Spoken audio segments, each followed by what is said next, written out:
병원을 가는데 그 의사가 되게 골골하고 아픕니다. 별로 신뢰가 안 가겠죠. 그죠? 누구를 살리려면은 내가 힘이 있어야 됩니다. 아이들을 키우려도 힘이 있어야 아이들을 잘 보살필 수가 있습니다. 어르신들을 모시는 것도 내가 힘이 있어야 됩니다. 또 내가 살아가는 것 자체가 힘이 있어야 되는 것입니다. 구조대에 들어와 있는 사람이 자기 몸도 못 가누면 누구를 구조하겠습니까? 그죠? 내가 힘이 있어야 살릴 수도 있습니다. 우리는 세계를 살리려고 하나님께서 택하여 부르신 구급대원이나 마찬가지입니다. 근데 우리가 힘이 없어가지고 맨날 힘 빠져 있으면 안 됩니다. 우리가 힘이 있어야 세상을 살릴 수가 있습니다.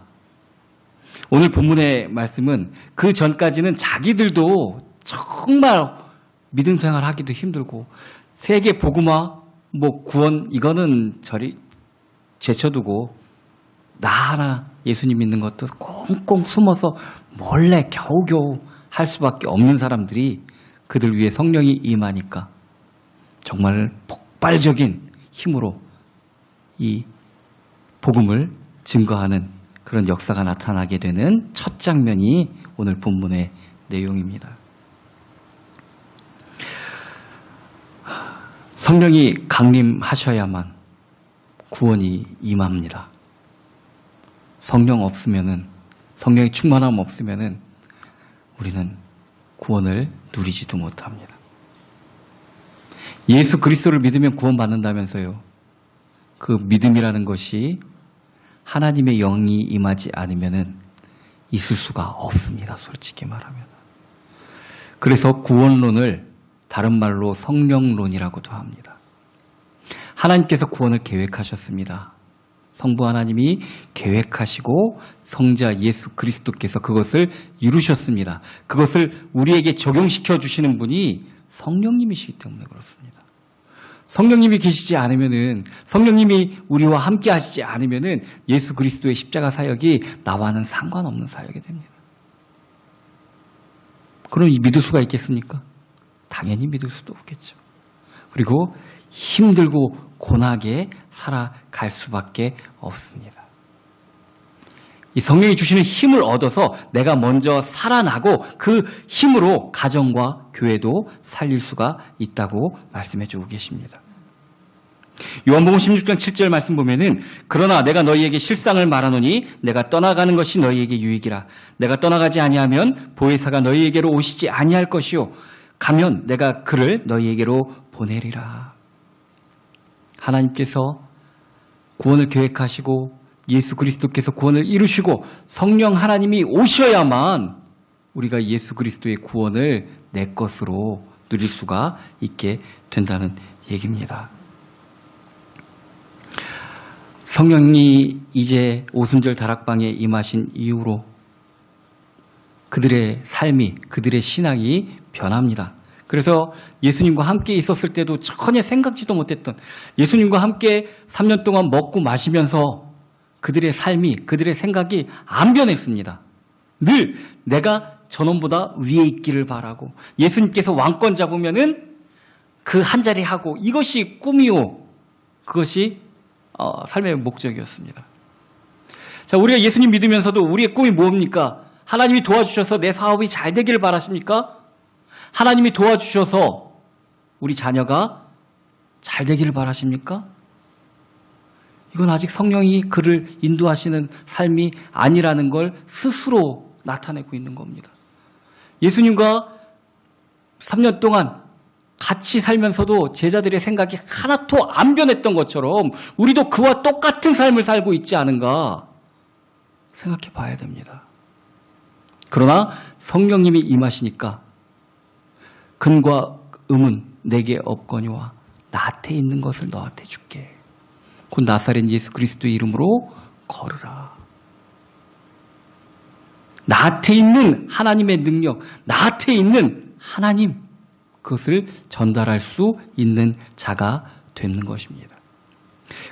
금과 음이 나에게 없다는 것은 그것을 원하는 삶을 버렸다는 것을 얘기하는 겁니다.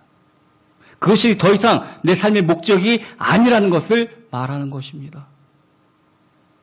더 좋은 것을 발견했기 때문에 예수님께서 제자들에게 그 비유로 말씀하신 땅에 감추어진 보화를 얘기할 때 하나도 못 알아들었습니다. 제자들은 솔직히. 그게 뭔 말인가 싶었습니다. 그러나 성령님이 그에게 임하니까 그 감추어진 보화가 무엇인지 이제 알게 되었습니다. 그까지 금과 은에 있지 않다는 것을 알게 됐습니다.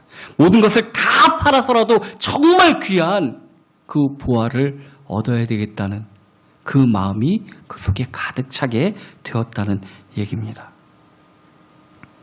성령 인도함을 따라 살아가는 그리스도인이 힘을 얻는 그리스도인이 될 수 있는 것입니다. 내가 기도할 때마다 응답하셔서, 내가 기도할 때마다 하나님이 잘 들어주셔서, 뭐 하나님 길들이기 하십니까? 그게 소망이 돼서는 안 되죠.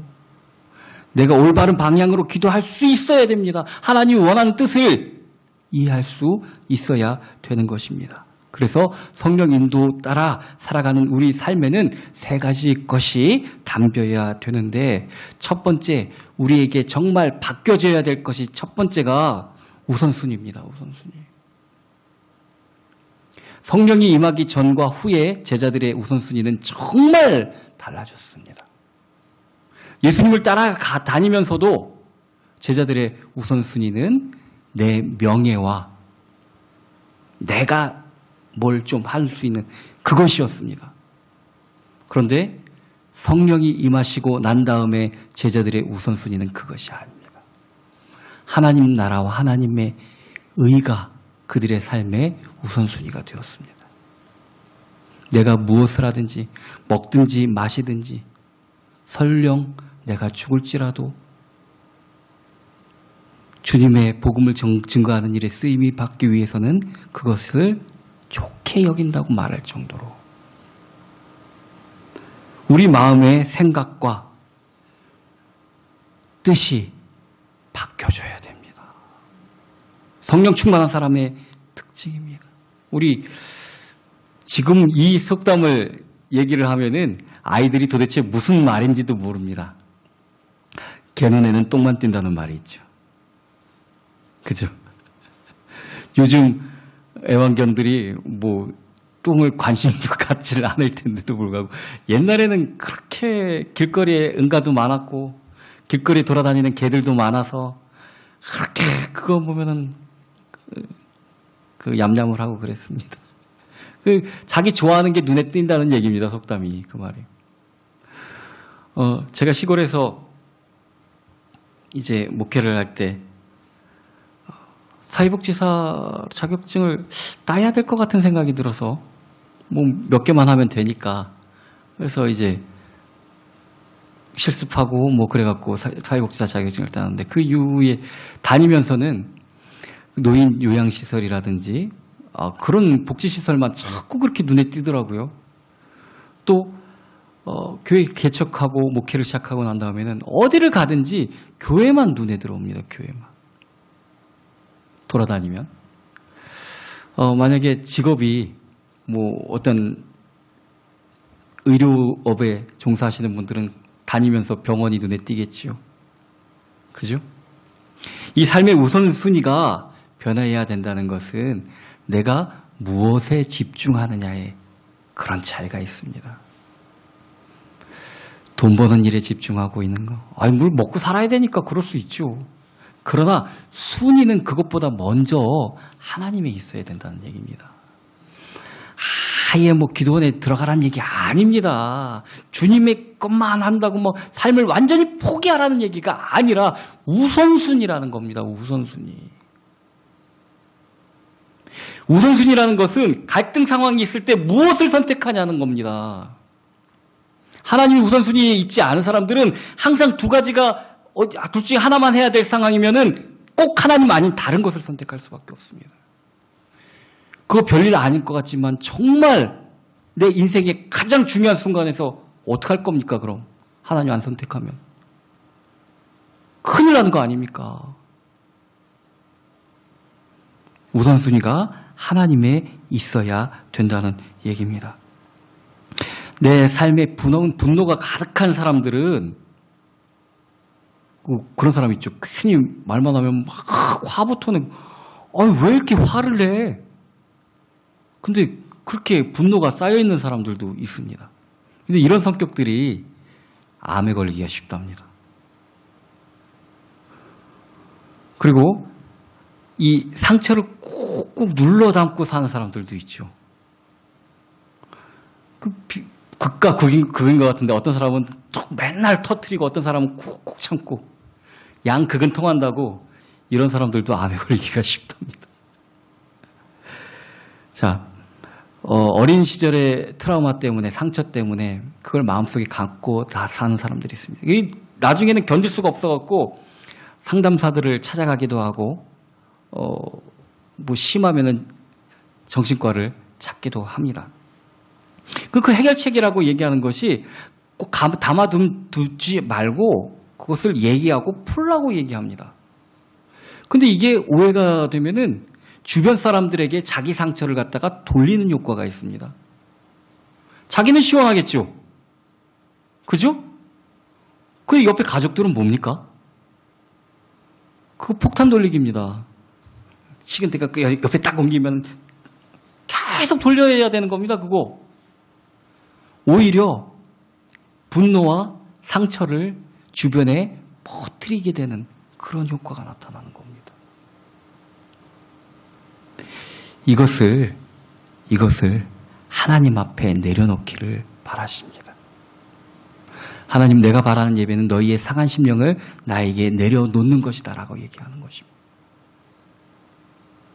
주님 앞에 내려놓는 것이 이게 하나님 앞에 부담 주는 것이 아니라 내 삶의 순서가 하나님께 있음을 고백하는 것이나 마찬가지입니다.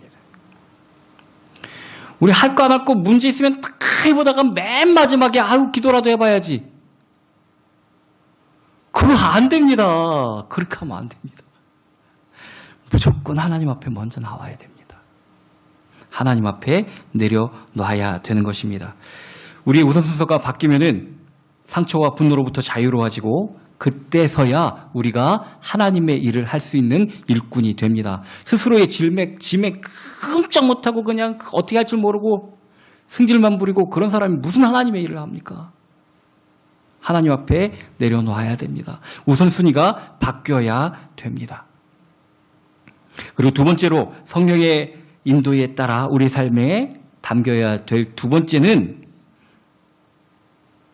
너무나 당연한 말인데 하나님을 믿는 믿음이 정말 담겨야 돼요. 나 교회 다니는데요. 나 직분이 권사인데요. 직분이 목사인데요. 장로인데요. 그 소용없습니다. 그거. 얼마나 사람들이 영악한지 사람들은 정말 잘 속입니다. 어떤 사람은 자기까지 속입니다. 자기가. 근데 하나님은 못 속입니다. 하나님은 절대 못 속입니다. 우리가 정말 창조주 하나님을 믿는 믿음 안에 거하고 있습니까?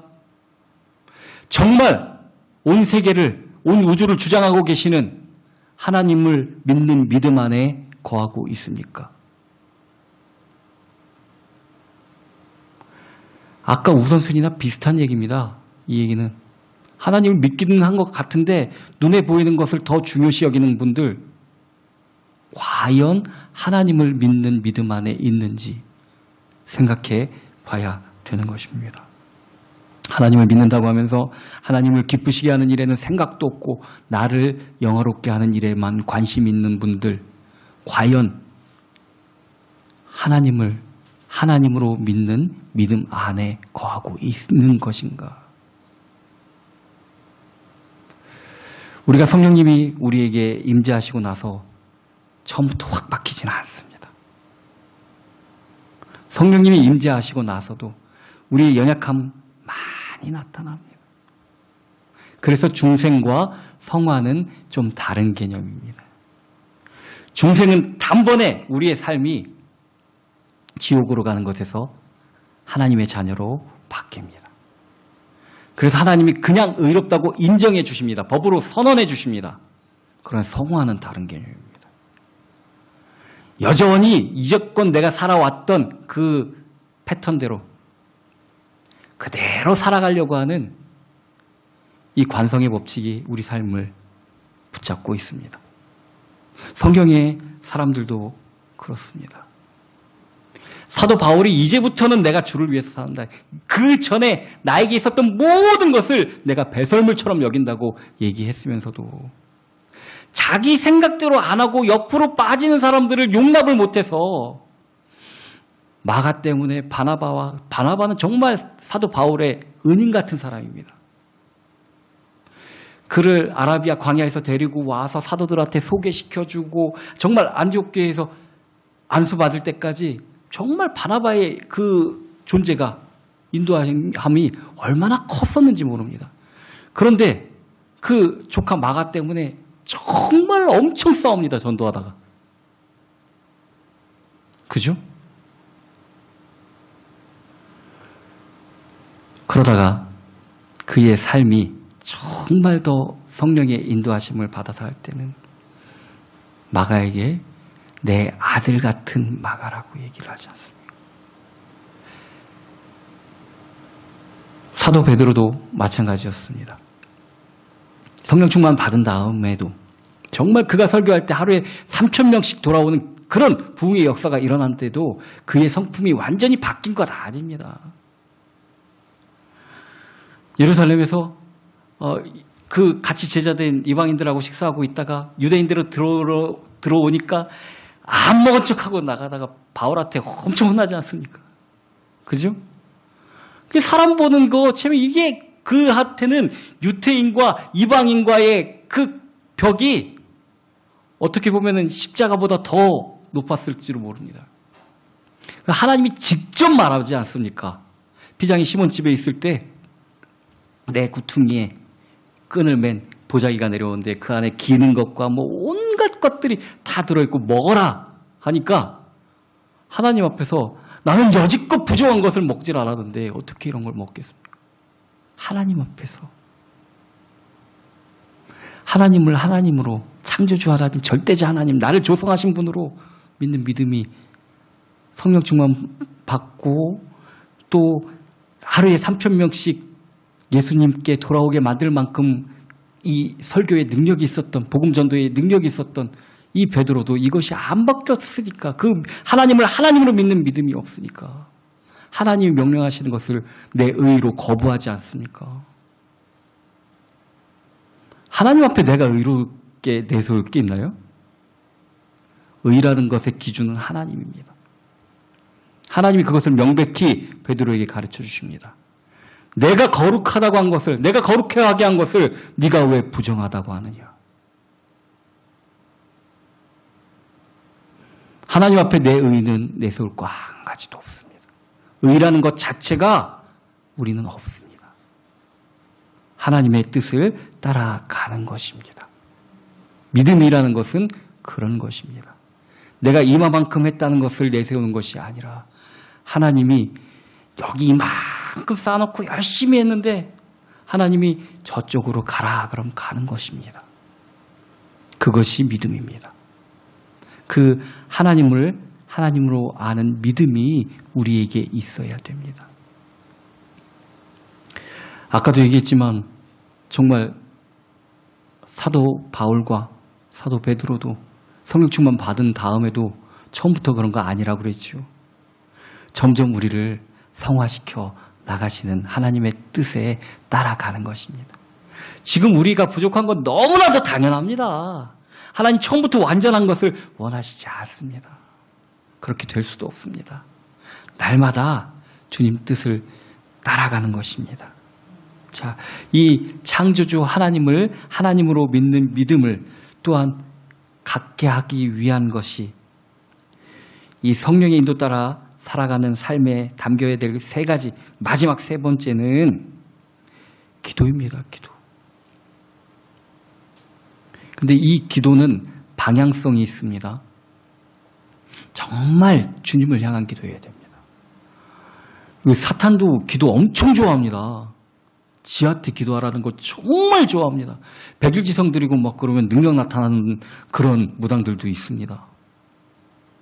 이 기도가 정말 방향이 맞춰져야 되는데 예수 그리스도를 구세주로 믿는 믿음이 그에게 있을 때 할 수 있는 믿음의 행위가 기도입니다. 하나님이 정말 창조주 하나님으로 믿어질 때 하나님께 할 수 있는 행위가 기도입니다. 믿어지지 않으면 기도도 안 됩니다.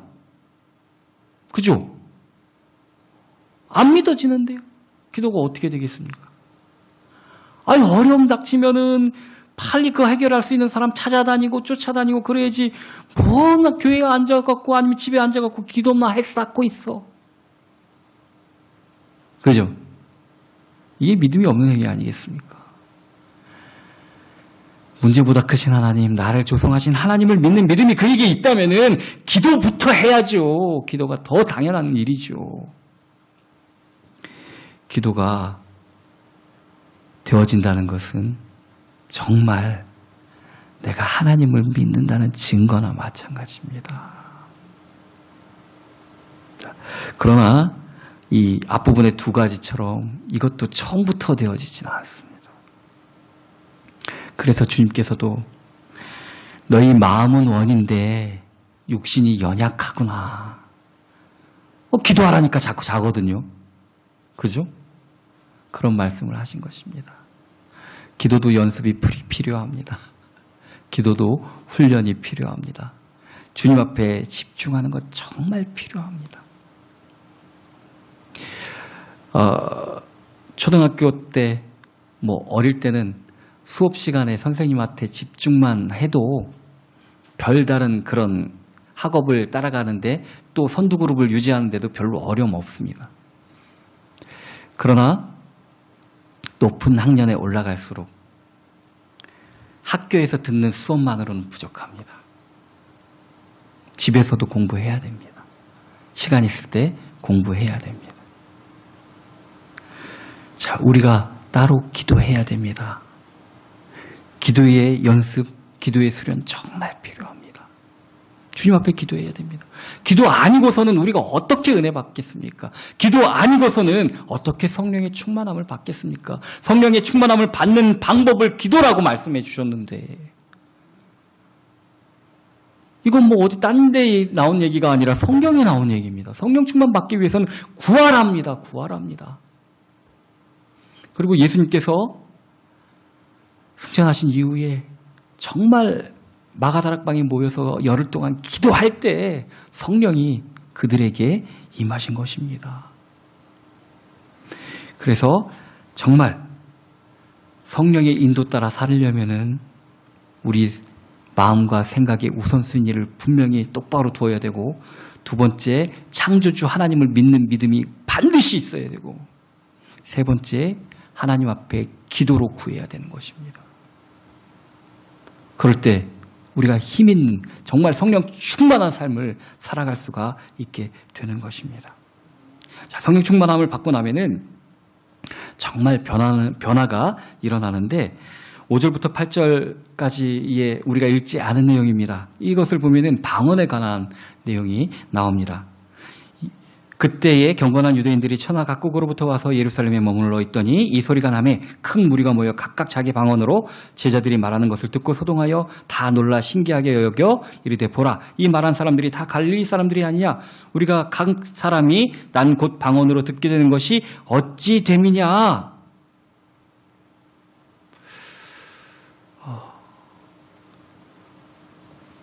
제가 이번에 이제 우리 처갓집을 한번 또 명절 때 못 가봐갖고 갔는데 귀가 그렇게 썩 잘 들리시지를 않습니다. 저희 장묘님도. 근데 그것보다도 먼저 서로 말들은 참 많이 하는데 각각 자기 말을 합니다. 말을 정말들 많이 합니다. 근데 듣고 대답이 아니라 자기 얘기를 합니다. 자기 얘기. 자, 우리가 성령의 충만함 받으면은 하나님의 말을 들을 수 있어야 됩니다. 각기 난 곳이 달라도 그들의 말하는 것이 정말 하나님의 나라와 일이라는 것이 느껴지고 들려져야 되는 것입니다. 실질적인 방언을 부정하는 얘기가 아닙니다. 그러나 그것도 그거지만 우리가 하는 말이 정말 하나님 나라와 그의 의에 관한 말이 돼야 됩니다. 내 뜻만 얘기하고 상대방이 듣건 말건 상관없는 그것이 아니라 정말 하나님의 뜻과 하나님의 마음을 알 수 있는 말을 전하고 또 들어야 된다는 얘기입니다. 이것이 성령 충만을 받지 않으면 될 수가 없습니다. 나는 자꾸 내 말을 하고 싶거든요. 전에도 얘기했지만 우리 모여서 뭐 얘기하고 그럴 때 보면은 딴 사람 말을 들으려고 하는 게 아니라 딴 사람 말할 때 다음에 내가 얘기할 거 생각하고 있지 않습니까? 우리는 어지간히 다른 사람 말을 잘 들으려고 하지 않습니다. 내 말을 내 생각대로 다른 사람이 해주기를 바라고 내 말을 잘 들어주기를 바라면서 솔직히 다른 사람 말에는 귀를 기울이지 않습니다. 그러나 성령이 우리에게 오시게 되면 이제 우리가 내 말이 아니라 하나님의 말을 할 수 있게 됩니다. 그리고 그것을 하나님의 말씀으로 들을 수 있게 된다는 얘기입니다. 하나님의 말씀은 비평하라고 하시는 것이 아니라 듣고 순종하라고 하시는 겁니다. 하나님의 말씀은 이것이 맞고 옳음으로 구별하라고 하신 것이 아니라 듣고 따르라고 하시는 말씀입니다. 언어를 말하고 듣는 것이 성령님이 우리에게 임하신 다음에 달라지게 되고 그것이 첫 번째고 두 번째는 우리의 삶의 관점이 달라지게 되는데 이제는 더 이상 물질 모으는 것, 돈 모으는 것 이것이 내 삶의 소망이 아니게 돼야 되는 것이 정상입니다. 자, 물질욕은 어떻게 보면은 끊을 수 있습니다. 근데 명예욕은 이건 정말 끊기가 더 어렵습니다. 이 근간이 뭐냐면은 쟤보다 내가 좀 특별하고 낫기를 바라는 마음이 명예욕의 근본이기 때문에 그렇습니다. 뭐 명예욕 있는 사람은 뭐 대통령 되고 뭐 높은 자리에 올라가고 싶고 이런 사람만 명예욕 있는 것 같죠? 아닙니다. 나를 좀 특별하게 봐주길 바라는 그 마음이 명예욕의 기본입니다. 난 달라. 난 특별해. 내가 좀 다른 걸 다른 사람들도 좀 알아줬으면 좋겠어. 이 마음이 명예욕이라는 겁니다. 이것은 내가 내 것을 다 들여서 기부해서 다른 사람이 내가 좀 기부 잘하고 선한 사람인 것을 알아주기를 바라는 마음도 명예욕입니다. 이거는 명예욕은 정말 물질 버리는 것보다 더 어렵습니다.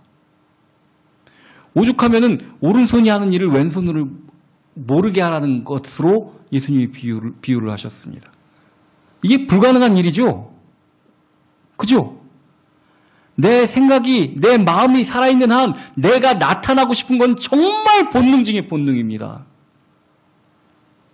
근데 이것도 바뀌어야 됩니다.